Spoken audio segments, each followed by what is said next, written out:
iniciar la fase del sermón y pedir que Dios nos abra el corazón y nos ayude por el Espíritu Santo para que la palabra sacie la necesidad de cada uno. Padre, en el nombre de Jesucristo, le ruego que su palabra esté bendiciendo toda necesidad espiritual. Además, Señor, que abundante gracia sea sobre cada uno, que nos ayude, Señor, porque queremos una iglesia madura, Señor. Pero todos tenemos áreas inmaduras y necesitamos reconocerlas. Es difícil para uno reconocer sus propios errores, pero tú puedes ayudarnos, Señor, por tu palabra, que es como un espejo en el cual nos podemos ver, y por el poder de tu Espíritu, que nos puede ayudar en la flaqueza, Señor, especialmente la flaqueza en las áreas del carácter, porque el Espíritu nos puede proveer lo que no tenemos. Le rogamos, Señor, que nos ayude a ser sabios y que podamos pasar de la inmadurez a la maduración. Le agradecemos todo esto en el nombre de Jesús. Amén. Amén. Hermanos,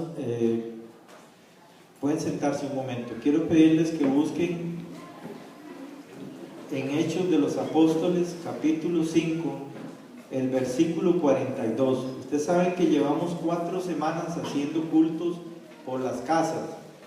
¿Cuántos dan gracias a Dios por esos cultos? Amén. Y ustedes han visto que hemos tenido, digamos, algo maravilloso, es el hecho de ver tantos hermanos reunidos los lunes, martes y miércoles.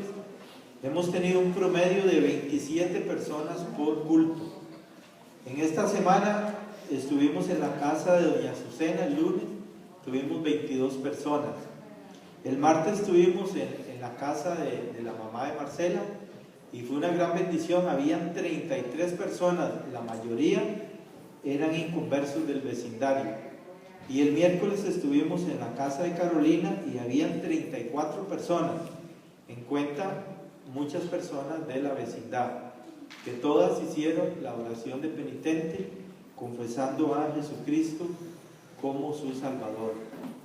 Y ayer ustedes ya oyeron a Jaime, que llegó Cristian, un hermano de Andrea, y él venía ya trabajado por el Espíritu de Dios, porque él aceptó al Señor en una manera sin resistencia, que eso es algo que uno ve que ya Dios trabajó. Entonces quiero que leamos ahí Hechos 5:42. Dice así la Escritura: y todos los días en el templo y de casa en casa, repitan todos, de casa en casa, no cesaban de enseñar y anunciar la buena nueva de que Jesús es el Cristo. ¿Cuántos creen que Jesús es el Cristo? Amén. Pero eso hay que anunciarlo. Entonces lo que estamos viendo, hermanos, es que a Dios le ha gustado este procedimiento que estamos haciendo en las casas, y los cultos han sido una bendición, tanto para el que ya es creyente y la edificación que trae el culto, como también para predicar que Jesús es el Cristo por las casas. Además quiero que brinquemos a Hechos 8, versículo 7. Dice así la Escritura: porque de muchas personas salían espíritus inmundos, dando grandes gritos. Repito, porque de muchas personas salían espíritus inmundos, dando grandes gritos, y muchos paralíticos y cojos eran sanados. Cuando Dios empieza a mover de esta manera y se pregona que Jesús es el Cristo, Dios empieza a respaldar con bienestar, de curación de enfermedades, con prodigios, con milagros y acciones sobrenaturales que respaldan su palabra. ¿Cuántos lo creen? Amén. Y dice que de modo que había gran regocijo en aquella ciudad. ¿Cuántos están gozosos por esos cultos? Amén. Bueno, queremos saber, mañana lunes el culto va a ser en la casa de Sergio y Marisela. Están todos invitados. Necesitamos casa para el martes y el miércoles. A ver quién ofrece. Anita ofrece su casa para el miércoles y necesitamos un voluntario para el martes. Luisito, sus papás habían ofrecido la casa. ¿Todavía está la oferta? No, es que no vino la mamá. ¿No vino? ¿Ah?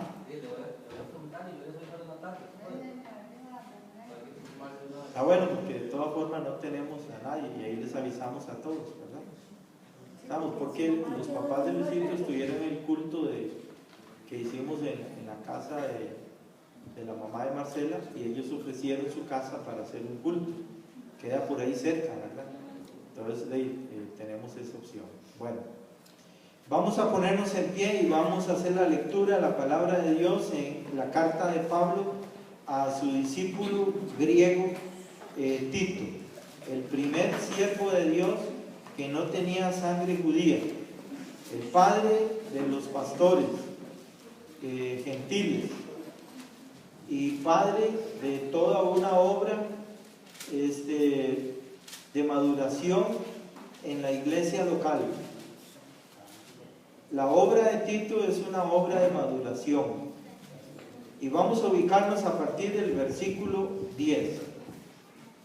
Dice la escritura, vamos a leer antifonalmente: porque aún hay muchos rebeldes, habladores de vanidades y engañadores, especialmente de los de la circuncisión, a los cuales es preciso tapar la boca, que trastornan casas enteras, enseñando por ganancia deshonesta lo que no conviene. Uno de ellos, su propio profeta, ha dicho: los cretenses son siempre mentirosos, malas bestias, glotones, perezosos. Este testimonio es verdadero, por tanto, repréndelo duramente para que sean sanos en la fe. No atendiendo a fábulas judaicas ni a mandamientos de hombres que se apartan de la verdad. Todas las cosas son puras para los puros, mas para los corrompidos de incredulidad pues hasta su mente y conciencias están corrompidas. Profesan conocer a Dios, pero con sus hechos lo niegan. Son abominables, desobedientes y reprobados para toda buena obra. Padre, bendiga su palabra en cada corazón. Le rogamos, Señor, que nos ayude por el Espíritu Santo para que podamos ser maduros. ¿Cuántos quieren ser maduros? Amén. Pueden sentarse, hermano. Bueno, entonces, recapitulamos. Tito es el primer pastor gentil plenamente, que no tiene nada judío. Y esto hace una desvinculación con los ministerios judíos. Recuerde usted que Pablo es un judío, Pedro es judío, Juan es judío. Y en el año 48 la iglesia ya tenía 20 años. Y ahí se convirtió Tito por medio de la predicación de Pablo. Él se convirtió en Antioquía de Siria, era la ciudad donde él vivía. Y a él se dirige este documento en el año 65, estamos hablando 17 años después de su conversión. Este era un hombre joven, estamos hablando de unos 40 años cuando se le escribe el documento, y era un joven cuando se convirtió. Este hombre Tito se menciona 13 veces en los documentos de Pablo. Era un hombre importantísimo. Pablo le encargó a Tito lo más difícil, los problemas más difíciles. Como, ¿cuáles problemas eran dificilísimos? Uno, una crisis que se presentó en la iglesia de Corinto, donde hubieron divisiones. Y Tito se encargó. Y Dios lo bendijo y todo se arregló. ¿Cuántos dan gloria a Dios por Tito? Amén. Dios respaldó a Tito. Entonces Pablo le encomendó una misión todavía más difícil, lo mandó a Creta. ¿Por qué era tan difícil Creta? Bueno, porque Creta era una ciudad con mucha gente, era una isla estratégica, y en esa ciudad habían florecido vicios culturales, inmorales, y también creencias mitológicas que habían corrompido los habitantes. Por ejemplo, ahí se le daba culto a Júpiter, al cual se le designaba como Zeus, el padre de los dioses. Y también el rey Minos fomentaba un mito de que había un laberinto donde había un ser que era medio humano, medio toro, y el minotauro, y que comía seres humanos. y el rey Minos echaba ahí esclavos para alimentar al Minotauro. ¿Creen ustedes que el Minotauro existía? Eso eran mitos, pero la gente creía. En ese tiempo la gente creía en los mitos. Los mitos eran algo cultural, algo que se llegó a aceptar por tradición. Pero el Minotauro nunca existió, nunca han existido seres híbridos. Esos son mitos de gente que ha querido y ha logrado persuadir a otros a creer en este tipo de ideas, que son los mitos. Pero en la iglesia se cree la verdad. Y la verdad tiene que ser escrita en la palabra de Dios. No puede ser inventada de camino. O que alguien diga, yo tengo una nueva verdad. No existe eso en la iglesia. La iglesia tiene una autoridad final en materia de fe y doctrina, que es la palabra del Dios viviente. Ahora, Pablo envía a Tito a Creta, porque Creta tiene más de 500 años de ser pueblo, de tener tradiciones, de tener mitos, de tener una ética. ¿Qué pasa con un pueblo que por 500 años está ya viciado? Imagínense usted, yo no sé cuántos años tiene Costa Rica de historia, ¿tendrá más de 200 años? Creta tenía más de 500 años que ya era un pueblo desarrollado. Dice aquí Pablo, recuerda un filósofo de Creta que por medio de un comentario de él se le sacó un apodo que era proverbial. El apodo decía, te estás comportando como un cretense. O sea que cuando se le decía a alguien, estás como un cretense, significa que estabas mal. Porque los cretenses eran perezosos, glotones y mentirosos. O sea, era una gente que todo el mundo sabía. Ser cretense era haber desarrollado esos vicios. Ahora, ¿qué pasa con estos hermanos que se habían convertido a Cristo y vivían enviciados en esas costumbres? Bueno, sencillamente que Pablo ahora se preocupa y dice, no, eso no se puede quedar así. Tito, vaya usted y encárguese de corregir lo deficiente. ¿Cuántos dicen amén? Amén. Entonces aquí a Tito le toca la parte fea. Llegar a la iglesia, establecer líderes, pero empezar a corregir lo deficiente. O sea, había que decirle a los hermanos qué cosas había que dejar y qué cosas estaban bien. Y probablemente esto no gusta. Digan todos, no gusta. ¿Ve? Porque a la gente no le gusta que les carguen lo que está mal. Prefieren llevarla ahí como les parece lentamente. Pero ¿qué es mejor? Que venga alguien y te reprenda y te saque del problema, o que tengan que pasar años hasta que venga Dios y te sacuda, para que puedas entender que Dios quiere que seas un hijo maduro. ¿Cuántos creen que la voluntad de Dios son hijos maduros? Amén. Dios no puede hacer nada con niños. El niño es un problema porque no tiene la madurez. El creyente maduro es alguien que no pone en ridículo la palabra de Dios. ¿Cuántos dicen amén? Amén. Ahora, Pablo desarrolla en este libro los requisitos de los líderes, que eso era importante. En el capítulo 2 él desarrolla la ética que debe tener el creyente. En el capítulo 3 habla del regreso de Cristo. ¿Cuántos creen que Cristo regresa? Amén. Y en el capítulo 4 la naturaleza de la salvación. Hermanos, usted tiene que entender que cuando la iglesia nació, rápidamente en los siguientes 30 años la iglesia ya estaba en todo el mundo. Bueno, usted tiene que entender que en ese tiempo habían 70 millones de personas en ese mundo romano, que era el imperio romano, porque en América habían habitantes un tercio de la humanidad estaba en América, Siempre ha sido así, hasta que Cristóbal Colón mató a los habitantes con una peste que trajo.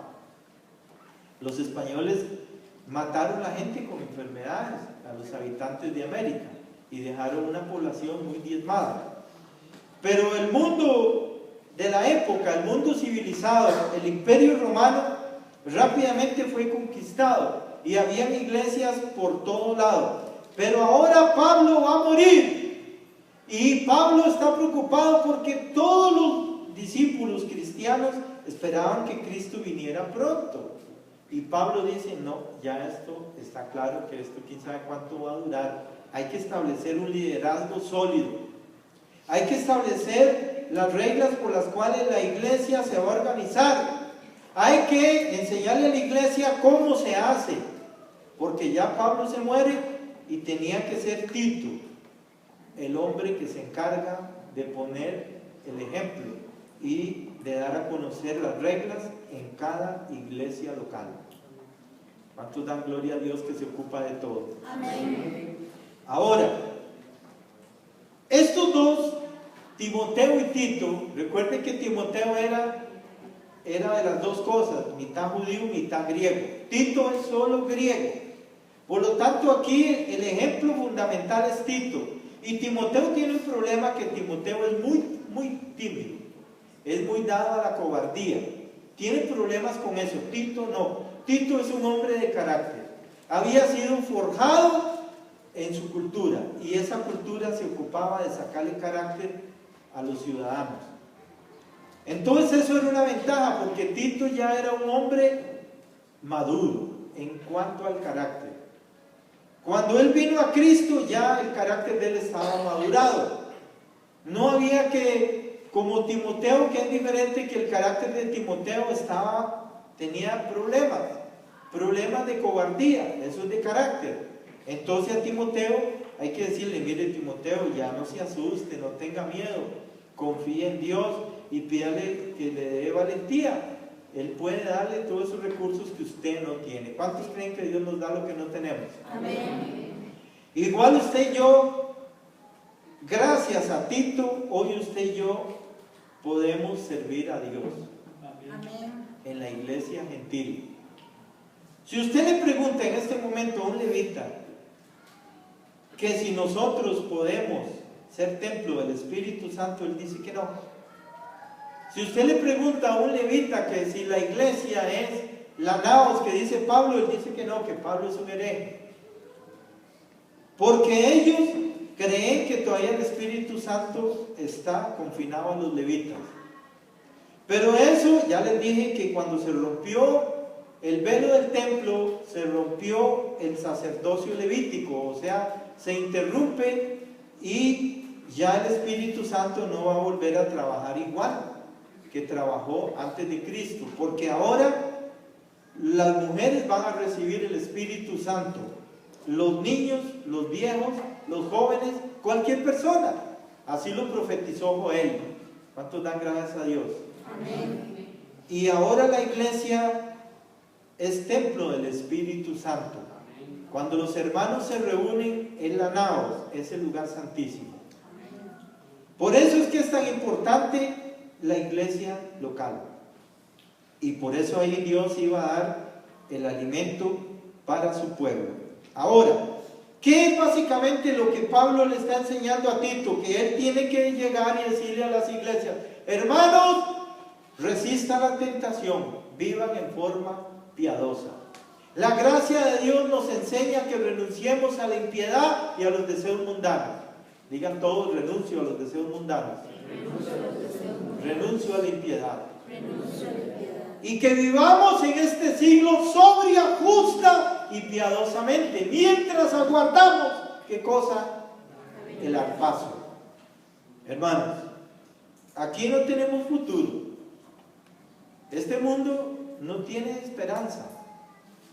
Llegará el día que nadie quiere ser presidente, porque ¿quién va a querer ser presidente de un país quebrado? Como en Roma, que el Imperio Romano llegó el día que nadie quería ser emperador. Y entonces el Papa dijo: bueno, si nadie quiere, yo sí quiero. Y se autonombró emperador. O en Inglaterra, que en la Segunda Guerra Mundial nadie quería ser primer ministro. Y entonces llegó un hombre chiquitillo que tenía carácter, ¿cómo se llamaba? Winston Churchill. Y él dijo, si nadie quiere, yo me pongo. Y el pueblo dice, sí, póngase, porque nadie quiere. Llegará el día que nadie quiere. ¿Ve? Entonces aquí es donde se ocupa entender que el carácter es muy importante en el creyente maduro. Porque el creyente maduro, ¿cómo hace para resistir la tentación? Es un problema de carácter. ¿Dicen amén? Amén. Hay que estar firme con la tentación, firme contra el pecado. Ahora, hermanos, recuerden ustedes que en Hechos 15 se le dijo a la comunidad gentil que no tenía que guardar la ley, pero se le pusieron 4 cosas que Pablo se ocupó de estar hablando de eso en todos sus documentos. Pablo a los corintios les dijo algo que usted tiene que ponerle mucho cuidado. Pablo les dijo esto: echen lejos de ustedes al pecador. Repito, echen lejos de ustedes al pecador. ¿De qué está hablando Pablo? ¿De los pecadores de afuera? No, de aquel que está en la iglesia y que permanece en pecado. Él estaba hablando específicamente de un tipo que tenía relaciones sexuales con la mamá. Y toda la iglesia sabía y nadie decía nada. Todo el mundo estaba callado. Pablo sabía que esa conducta no se puede tolerar, porque si se tolera, después todos hacen lo mismo. Y la iglesia iba a estar peor que el mundo. Entonces Pablo tiene que corregir eso inmediatamente. Pero Pablo ya va a morir, y entonces él deja a Timoteo y a Tito que se encarguen de esa fase, que es reprender severamente para que los hermanos corrijan lo deficiente. Digan todos, corregir lo deficiente. La conducta cristiana es observada por la sociedad pagana, y esto puede poner en ridículo la palabra de Dios. Vamos a ver 3 puntos en este texto de Pablo. Versículo 10. Porque aún hay muchos rebeldes. Digan todos, rebeldes. Rebeldes. ¿Quiénes son rebeldes? Bueno, en este contexto está hablando de aquellos rebeldes que salieron de la iglesia de Jerusalén y seguían rebeldes, a pesar de que el documento de Hechos 15 decía que los gentiles no tienen que guardar la ley de Moisés. Había algunos que seguían de majaderos. Ya eso es rebelión. Por eso Pablo dice: Tito, tápele la boca. O sea, no hay nada que hablar. No se meta a discutir con ellos. Tápele la boca, punto. Tenemos el respaldo del dogma, el respaldo del resultado del concilio, donde ellos apuntaron el Espíritu Santo y nosotros, apóstoles, ancianos y el pastor Jacobo. Y todos los que estuvieron, había la mayoría de los miembros preeminentes de esa iglesia se reunieron para ese concilio, para definir eso. Entonces había que ya cerrar esa etapa, la etapa de el querer hacer la introducción del judaísmo a la iglesia. Pero también había un problema: los cretenses. Está diciendo Pablo, esta gente está llena de mitos. Ellos van a seguir con su majadería de esos mitos que aprendieron. Hay que terminar con eso, reprenderlos severamente. Pero aquí hay algo que es un problema muy grave: la rebelión en la iglesia. ¿Cuántos saben qué es rebelión? Hermanos que se rebelan, esposas que se rebelan, hijos que se rebelan. Adrián Rogers ya murió y él siempre decía: cuando termine el culto, váyase a almorzar con su familia y hablen del sermón. Pero no hablen mal del pastor y de lo que dijo, porque si no sus hijos serán rebeldes. Se van a ir a la droga, se van a ir a la homosexualidad. Se les mete un espíritu de rebelión. Siempre se lo advertía a la iglesia: nunca se reúna la familia a almorzar para comer pastor. Nunca. Porque eso desata la rebelión. Adrian Rogers siempre lo advertía, y Adrian Rogers fue el pastor más grande del siglo XX. ¿Cuántos dan gloria a Dios por él? Amén. Tuvo el privilegio de que fue invitado a predicar por primera vez a la Unión Soviética, invitado por Gorbachev. Y él se dio el lujo de predicarle a toda la Unión Soviética en vivo y a todo color. Y le dieron un montón de cultos. Y muchos creyeron en la Unión Soviética, en Jesucristo, después de un largo periodo de ateísmo total. Rebelión.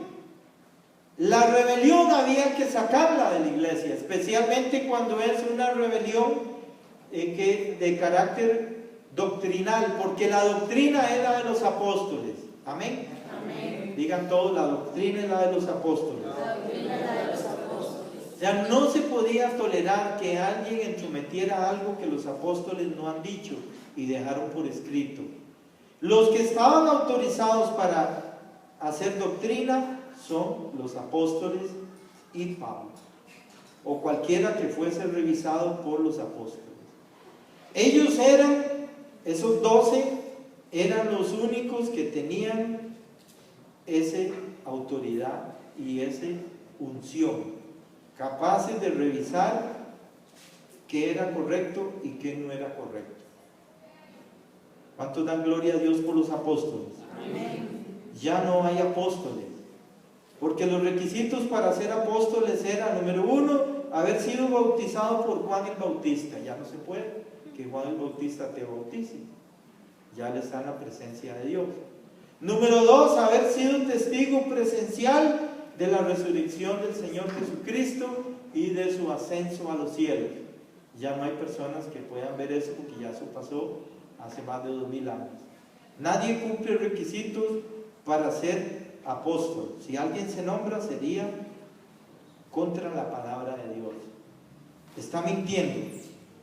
Ahora, rebeldes.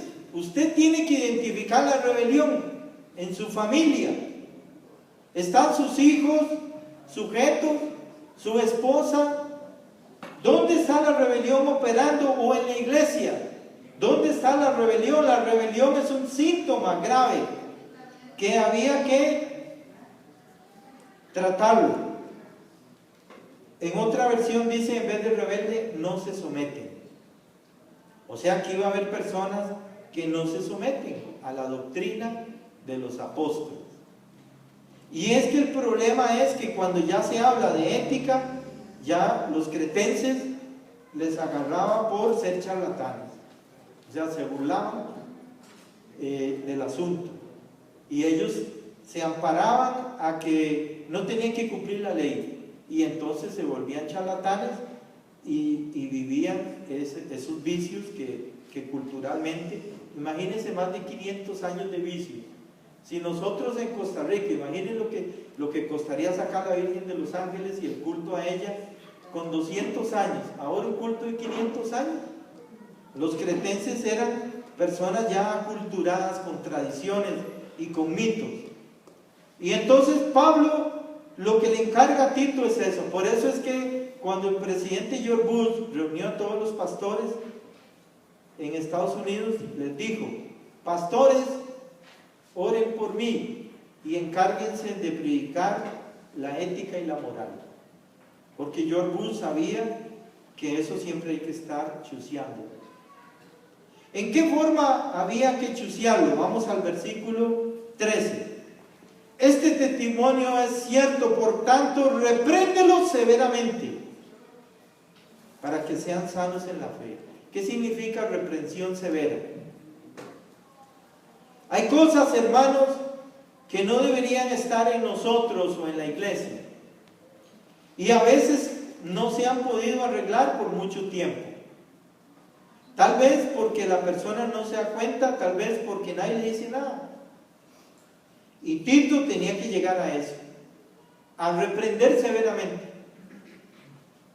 Aunque esto no iba a gustar, pero ¿usted cree que el ministerio de Tito tuvo éxito o tuvo fracaso?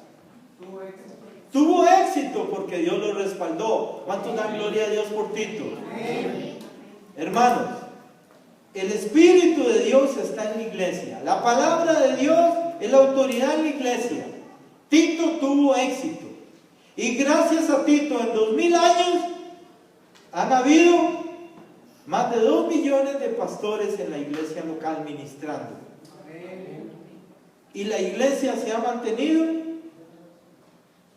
por este ministerio de Tito y el ejemplo en que él se convirtió, porque los pastores tienen que hablar el 80% de la ética y la moral de la iglesia, para que la iglesia resista la tentación, para que viva en forma piadosa. ¿Cuántos dicen amén? Amén. Y para que todos nos ayudemos unos a otros a madurar. Ya todo el mundo sabe, porque Pablo explicó en Gálatas, que si alguno tiene una caída, ¿cómo hay que tratarlo? Había que ayudarle. Ya Pablo dijo que había que soportar las cargas los unos de los otros. Era como si usted dice, voy a llevar cargado al que está caído hasta que se componga, que pueda caminar solito. Había que ayudarnos mutuamente. La iglesia tiene que ayudarse mutuamente a corregir los defectos de carácter. No puede seguir tolerando eso, porque entonces nunca va a madurar. Se va a convertir en un club social y finalmente desaparece. La iglesia no es un club social. La iglesia es la embajada de Dios en la tierra. Es la que tiene el ministerio de reconciliación. Es el templo del Espíritu de Dios. ¿Un mejor amén? Amén. Hermanos, los levitas por 1400 años disfrutaron del Espíritu Santo. Cuando el velo se rompió, los levitas quedaron sin el Espíritu Santo. Y el Espíritu Santo en Pentecostés vino a la iglesia, la hizo nacer y se quedó en la iglesia. ¿Cuántos creen que el Espíritu Santo se quedó en la iglesia? Amén. Y ahora cada creyente que viene, nace de nuevo y se incorpora a la iglesia local, es la naos, es un lugar santísimo, es el templo de Dios. Y esto es algo que había que tomarlo muy en serio, porque esta conducta cretense que Pablo pone de ejemplo a Tito, y que Pablo mandó a Tito para que se fogueara con los más bravos. Los cretenses eran la chusma de la época, de la cultura de la época, y Tito se fogueó ahí para corregir lo deficiente en todas las iglesias locales. Finalmente, versículo 16: profesan conocer a Dios, pero con sus hechos, ¿qué hacen? Son abominables, desobedientes y reprobados para toda buena obra. O sea que hay personas que profesan conocer a Dios, pero con sus hechos lo niegan. A mí me pasó cuando estaba recién converso, que yo tenía un negocio, y en el negocio había mucho personal femenino empacando y masculino. Pero siempre que usted pone mujeres y hombres a trabajar juntos, empieza a salir el chiste inmoral, es inevitable. Y yo estaba recién convertido y a mí eso me producía ya choque, ya yo no quería participar en eso. Pero siempre perdía yo, siempre tenía que escuchar. ¿Por qué me pasaba eso? Porque yo no tenía madurez. Ya una vez que el creyente madura, el creyente llega y dice, bueno, aquí tenemos que hacer una de dos. Yo soy el jefe, aquí no se vuelve a hablar inmoralidades. O vamos a separar a las mujeres de los hombres para evitar que se esté dando ese tipo de conducta o de conversación. Y si se quiere conversar, se puede hacer, porque yo no puedo taparle la boca a nadie, pero no se debe conversar en esa forma. Y todo el problema se subsanó. Ya nadie volvió a hacer eso. Pero ¿qué pasa si yo no tengo el valor de confrontar a la gente que era personal de empleados? Y aquello va a seguir y al final va a terminar cada vez más peor. Pero eso no va a traer bendición de Dios. Igual es en la iglesia. En la iglesia el creyente tenía que ir madurando, tenía que resistir la tentación. Recuérdese el consejo de Juan: mijiticos, no pequéis. Llegan todos: mijiticos, no pequéis. Ya sabemos que si alguno peca, todos conocemos bien la expiación. Tenemos abogado ante el Padre. Pero esto no se puede volver un pretexto para la carne. Esto no significa que la iglesia tenía que ser bien vista por la comunidad.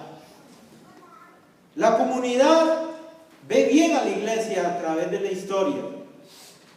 Pocas veces, en la Edad Media, por ejemplo, cuando vino la peste negra, ¿a quién le echaron la culpa? A los judíos. Le echaron la culpa a los judíos y les dieron una perseguida, pero no le echaron la culpa a la iglesia, porque la iglesia tiene buen testimonio en la comunidad. Los judíos tienen testimonio de ser avaros, y eso hace que la gente le causa rechazo a la gente. Además hay un espíritu antisemita en el mundo. Bueno, pero la iglesia ha sido bien vista, porque la iglesia ha tenido un buen testimonio en el mundo, y ese testimonio lleva mucho tiempo. Usted va a Estados Unidos y un pastor entra a una cárcel de las peores y todos los reos se ponen de pie con todo respeto. Usted entra a un restaurante y entra un pastor y todo el mundo se pone de pie por respeto, porque hay una cultura de autoridad. Igual pasa si entra un general a la cárcel o a un restaurante, todo el mundo se pone de pie por respeto. Igual si entra el presidente, aunque no haya votado usted por él, todo el mundo le muestra respeto al presidente. ¿Por qué? Porque la gente tiene una cultura de autoridad. Y Pablo aquí lo que quiere es sembrar eso, que hayan ancianos que se respeten, que hayan diáconos que se respeten, que la iglesia tenga un liderazgo que sea ejemplar, y que la iglesia pueda con ese liderazgo sostenerse, madurando y madurando y madurando y madurando, hasta que la iglesia madura llega a llevar mucho fruto. Digan todos: mucho fruto. ¿Lo ven? Pero ¿qué pasa con estos cretenses que les da por ser charlatán? Un charlatán es una persona que se burla de lo serio, que no toma en serio lo serio. Y un cristiano puede terminar siendo un charlatán. Ese es el problema que Pablo dice: esto en la iglesia no puede ser. Esto hay que corregirlo, y a usted le toca, a Tito. Y a Timoteo también le toca. Pero Timoteo, Pablo lo usó en iglesias que tenían mucho judío y mucho gentil. Tito fue usado en iglesias de meramente gentiles. Y Tito tuvo mucho éxito en su ministerio hasta que llegó Juan y terminó la revelación. Pero ya para cuando Juan llegó, ya las iglesias tenían pastor, tenían ancianos, tenían diáconos, ya tenían 65 años de ministerio, ya tenían creyentes maduros. Digan todos: creyentes maduros. Creyentes maduros. ¿Lo ven? ¿Por qué estamos haciendo culto en las casas? De ahí, hermanos, porque los miércoles que hacíamos culto aquí, siempre veníamos los mismos. Y porque el resto de la iglesia ya no tenía interés. Y eso es un pecado, porque es un menosprecio a la palabra de Dios, al alimento divino. y la iglesia no puede seguir cometiendo ese pecado. Entonces yo hablo con Dios y Dios me dice claramente, no, hay que ir a las casas, hay que ir y bendecir y sacar los demonios y poner la gente a escuchar la palabra de Dios, a confirmar que sus vidas son para Cristo. ¿Qué fue lo que hizo en los días de Pablo? Que el ministerio de Pablo fue tan prolífico, de manera que Pablo se puede decir que es el único ministro de Dios que logró abarcar todo el mundo de su época. ¿Qué fue lo que hizo que esto fuera posible y que hoy día ya no es posible? Bueno, que los hermanos con la resurrección de Cristo se llenaron de una esperanza que usted no tiene idea. La resurrección de Cristo hizo un cambio en todos, y eso hizo que ellos se levantaran a predicar el Evangelio. ¿Qué necesita hoy día la iglesia para que se levante igual que la iglesia primitiva?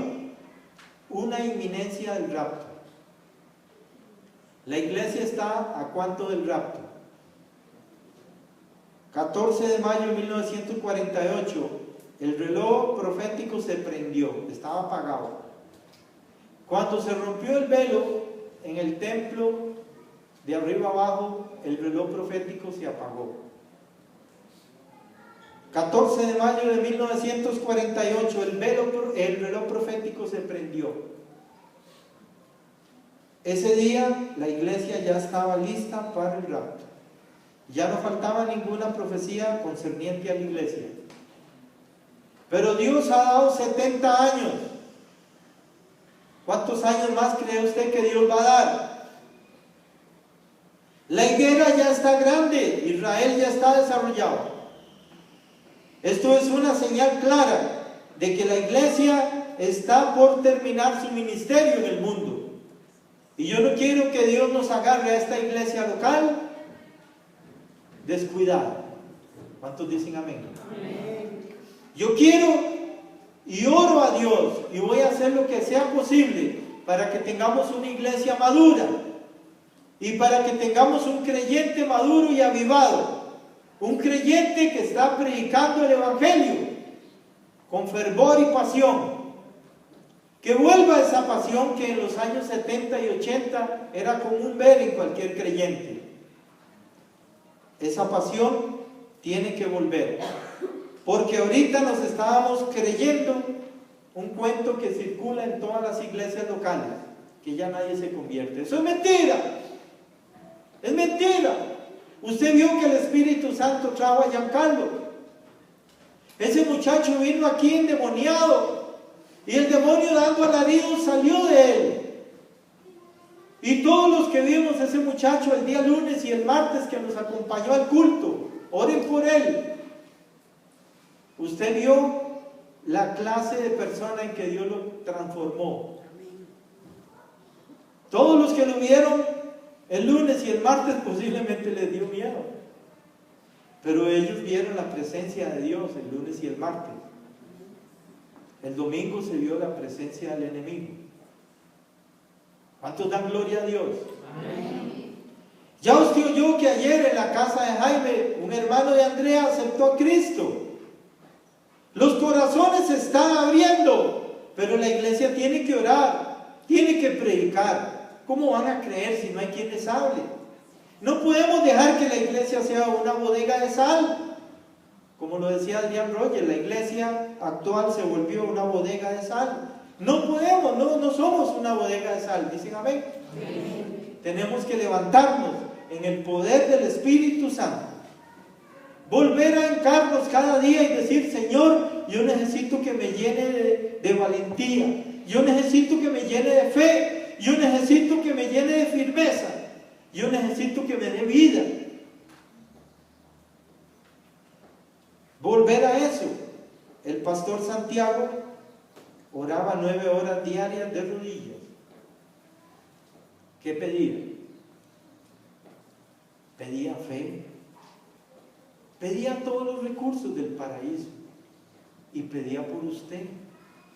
porque él sabía que sobre sus hombros estaba la carga de la iglesia. Él es el padre y maestro de todos los pastores, y la iglesia de Jerusalén es madre y maestra de toda iglesia local. ¿Cuántos dan gloria a Dios? Amén. Entonces, hermanos,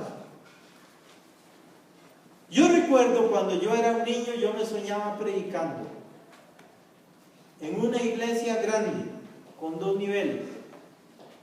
Ese sueño lo tuve 10 veces reiterado. Nunca se me ha cumplido.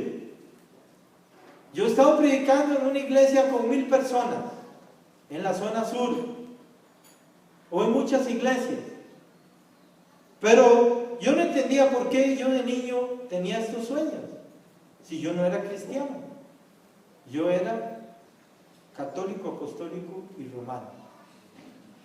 Ya después me di cuenta que no soy romano, soy costarricense. Entonces me quedé católico, apostólico. Ya después me di cuenta que la iglesia universal no es de Dios, no está en la Biblia. Entonces vine a la iglesia de la Biblia, que es la local. La iglesia local es la iglesia de la Biblia. ¿Cuántos dicen amén? Amén. La iglesia universal no tiene el Espíritu de Dios. El Espíritu de Dios está confinado en la iglesia local. Donde quiera que haya una iglesia local, ahí usted va a ver el Espíritu de Dios moviéndose, dando alimento espiritual infinitamente. Mientras que en la iglesia universal, usted se da cuenta que eso está seco. Es puro palabras, discursos, puro bla bla bla. Y no está el poder del Espíritu Santo.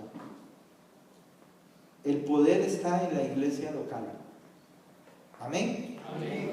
Entonces, hermanos, ¿somos nosotros un cretense?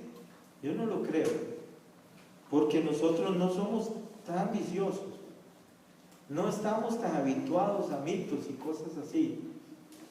Pero nosotros tenemos algunos problemas que ellos no tenían. Hoy tenemos demasiada información, demasiados canales que nos pueden llevar a inmoralidad, a ver pornografía, a complacer apetitos que aquí dice que había que resistir, y puede hacer que eso sea un problema en la iglesia y hay que solucionarlo. ¿Cuántos dicen amén? Amén. Muchos problemas habrá, relacionales, morales, pero esos problemas hay que resistirlos. Digan todos, resistirlos. Hay que resistir al diablo, hay que resistir la carne, hay que resistir el mundo. El creyente tenía que vivir una vida piadosa. Amén. Amén. Eso es lo que Tito tiene ahora que desarrollar en su ministerio. 80% de los sermones de Tito eran sermones éticos, sermones morales. Y si había algún judaizante, sencillamente se le tapaba la boca, no se le dejaba, no hay conversación con él, se acabó. Y si había algún hermano que estuviera como este hermano de Corinto, que se metía a tener relaciones sexuales con la madrastra, entonces ese hermano, la iglesia tenía que ayudarle a restaurarse y a que dejara aquella conducta pecaminosa que ponía en vergüenza la palabra de Dios. Amén. ¿Por qué aquel hermano en Corinto hacía eso? Porque en Corinto eso se veía normal. O sea, había mamás que se metían con los hijos y madrastras que se metían con los hijos, eso se veía normal. ¿Pero es normal en la iglesia? ¡No! La iglesia es el templo del Dios viviente y la iglesia vive en la gracia de Dios, y la gracia nos enseña que renunciemos a la impiedad y a los deseos mundanos y vivamos en este siglo sobria, justa y piadosamente. ¿Cuántos dicen amén? Amén. Yo me aprendí esos versículos de memoria. ¿Por qué me los aprendí? Porque yo no vivía así. Yo no tenía esa conducta. La gracia se manifestó a todos los hombres enseñándonos a vivir sobria, justa y piadosamente. Entonces yo memoricé y digo, yo no, aquí tengo que cambiar el cassette, esto, yo no puedo seguir mi estilo de vida. Avergüenza el cristianismo, avergüenza la iglesia. Entonces yo tenía que cambiar mi forma de hablar, mi forma de pensar, mi forma de actuar y dejar un montón de cosas. Y aunque a veces tengo ganas de hacerlas, pero ¿qué hago con esos apetitos? Resisto la tentación. ¿Cuántos dicen amén? Amén. Ahora, hermanos, no me va a decir usted que resistir la tentación requiere un milagro. Si eso lo hace Mahatma Gandhi y lo hace cualquiera, resistir la tentación es un problema de carácter. Entonces no se sienta héroe porque venció una tentación. Siéntase mal si usted cae en la tentación, porque significa que su carácter no está desarrollado. Usted no tiene firmeza, no tiene valentía. Pero si no la tiene, ¿qué puede hacer? Póngase de rodillas y ore para que el Espíritu Santo le dé firmeza y le dé valentía, y el Señor no le va a negar eso. Amén. Y problema resuelto. ¿Cuántos dicen amén? Amén. Fíjese usted el problema que tenía yo para dejar el cigarro. Si me fumaba 3 paquetes de Rex por día, yo me despertaba a las 2 de la mañana a buscar un cigarro. Y si no lo tenía, salía a la calle a buscar a alguien que tuviera y me regalara la chinga. Desesperado, ¿cómo va a ser posible? Y entonces yo un día digo, no, yo no puedo con este vicio. Tengo que hincarme y pedir al Señor que me libre, que me rescate, que me dé la salida. Y el Señor me quitó esa insidia, esa desesperación interna, ese deseo malsano que tenía. Y nunca más volví a fumar. A veces cuando paso con alguien que está fumando, me llega el olor. Aspiro. ¿Ve? Porque quedan como unas reminiscencias. Pero eso no significa que le va a pedir la chinga. Ya no. Amén. Y eso es un ejemplo simple, pero hay un montón de vicios que hay que resistirlos para que el cristiano podía dedicarse a hacer el ministerio. El ministerio requiere que se renuncie a la tentación. Pongámonos en pie para orar.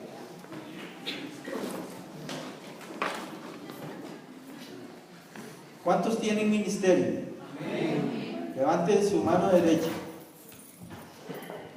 Voy a orar por ustedes. Padre, aquí usted tiene ministras y ministros, hombres y mujeres que han estado preparándose, que conocen el Evangelio y que conocen la expiación, los misterios de su palabra les son familiares, han crecido, conocen, Señor, y pueden ser maestros, pueden ser predicadores, pueden ser ministros y ministras. Yo les ruego ahora, Señor, que el Espíritu Santo nos ayude a tener esta sabiduría, este conocimiento, que el ministro debía ser maduro y que esto nos excite a buscar la madurez como una meta, que esto nos promueva a buscar la madurez como una meta y que además entre a nuestro corazón un deseo por la recompensa que vamos a recibir pronto en milenio. Porque vamos a ser recompensados por el uso de nuestro tiempo, por el uso de nuestros dones y talentos y por el uso de nuestros recursos. Le rogamos ahora, Señor, que nos permita hacer una inversión generosa de tiempo, una inversión de ministerio, de dones, de uso, y que podamos llegar a milenio y que usted nos diga: fueron fieles en lo poco, los voy a poner sobre mucho, serán reyes de Costa Rica. Señor, es nuestro mayor deseo, queremos brincarnos ya y llegar a milenio para servirlo en Costa Rica y que nosotros seamos los reyes. Se lo pedimos en el nombre de Jesús, pero no vamos a lograrlo si no dedicamos el tiempo necesario, si no invertimos los dones, si no desarrollamos el ministerio y si no invertimos los tesoros.